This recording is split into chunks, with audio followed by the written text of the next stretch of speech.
I know the ritual says we're not supposed to do any innovations to the craft, but you've been a Mason now for almost 40 years.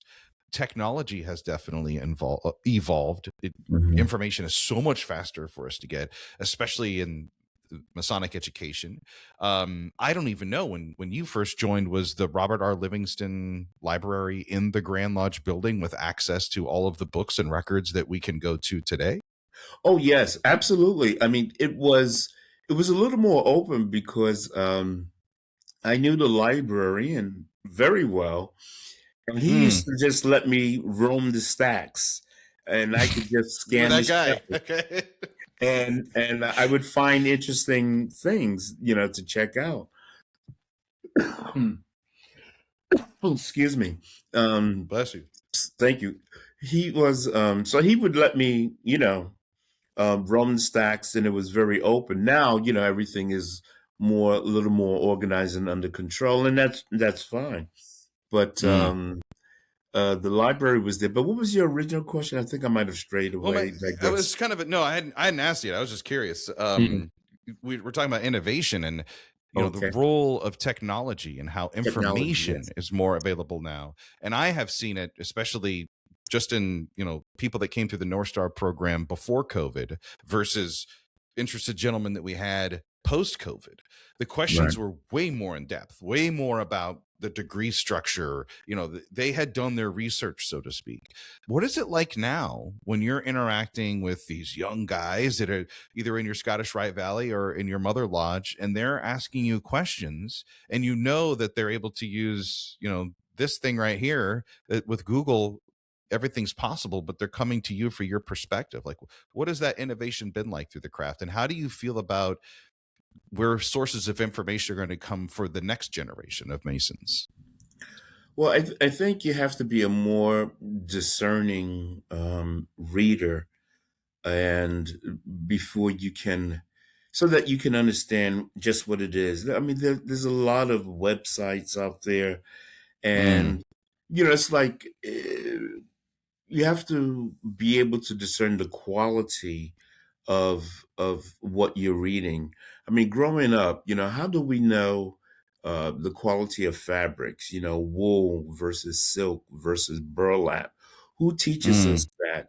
How to discern that? Oh, wait a minute, silk. This is better. This feels better than wool, and cotton feels. We have to just be more discerning because there's a lot of stuff on the internet. I mean, I like technology, um, but I think we have to use it perhaps in moderation. mm, Maybe I'm showing my age now.